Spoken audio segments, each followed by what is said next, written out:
खबर है राजगढ़ जिले से, जहां के पचौर मंडल के भारतीय जनता पार्टी युवा मोर्चा के द्वारा बूथ केंद्र लाटाहेड़ी में युवा चौपाल आयोजित कर युवाओं को मध्य प्रदेश सरकार के द्वारा लागू की गई युवा नीति की जानकारी दी गई।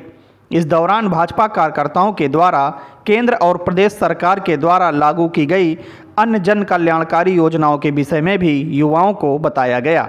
वहीं इस दौरान कार्यक्रम में भाजपा जिला मंत्री सुनील यादव, मंडल प्रभारी व जिला सदस्य बंटी मुंदेरिया, एलम सिंह यादव, जगदीश प्रसाद, रोहित मालवी, पीरू लाल चावड़ा, जगदीश यादव, कुमेर सिंह मनोहर, मुकेश यादव, रवि, दिनेश, माखन सिंह, महेश, संजय कारपेंटर जैसे भाजपा कार्यकर्ता मौजूद रहे।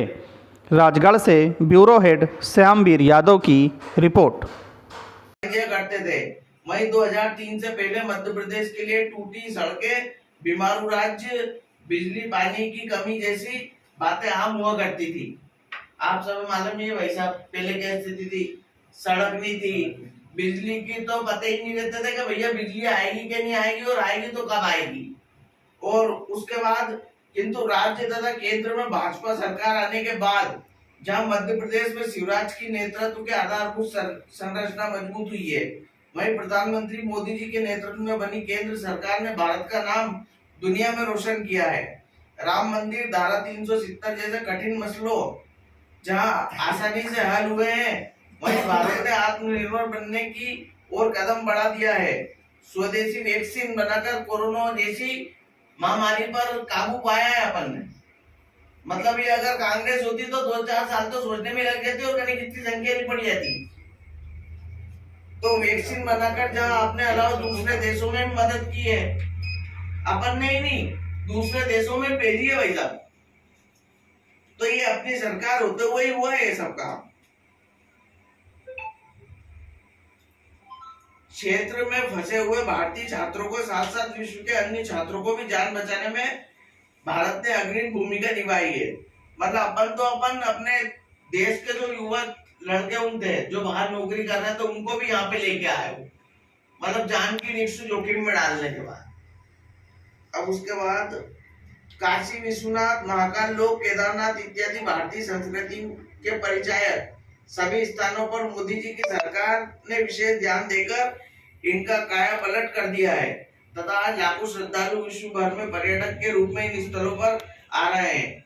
मध्य प्रदेश में इंदौर ने न सिर्फ लगातार 6ठी बार भारत के सबसे स्वच्छ शहर होने के खिताब जीता है, बल्कि अब वहां प्रकृति ऊर्जा के निर्माण और ग्रीन बॉन्ड जैसे नए विचारों पे को भी पूर्ण करने लग गया है।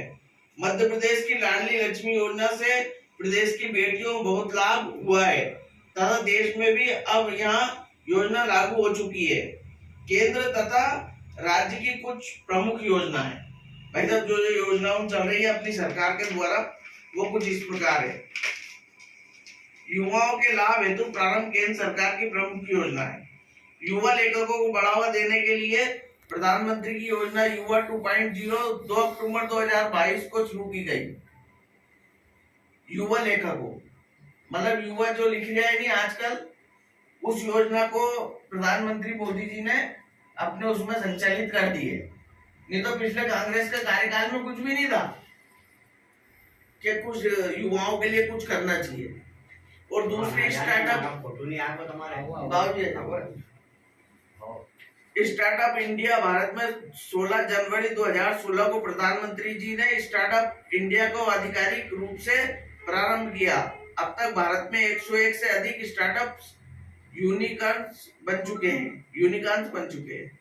प्रधानमंत्री कौशल भारत योजना 4.0 बेरोजगार युवाओं को नौकरी देने के लिए प्रधानमंत्री नरेंद्र मोदी जी ने 2015 में प्रधानमंत्री कौशल विकास योजना की शुरुआत की थी, जिससे वहां जिस भी क्षेत्र में रुचि रखते हैं वहां उसमें प्रशिक्षण प्राप्त कर बेहतर रोजगार प्राप्त कर सकेंगे।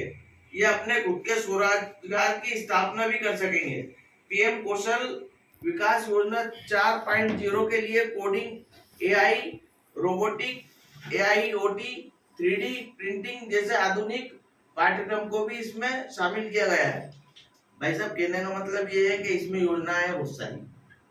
अब मैं चाह रहा हूँ कि एक पीडीएफ बना के आलम भैया को, भाई साहब को डाल दूंगा, बाकी की फोटोकॉपी निकलाने तो धीरे धीरे शॉर्ट में 2-3 योजना बताऊंगा, तो उससे क्या कि सभी का समय बच जाएगा और अपना काम भी हो जाएगा।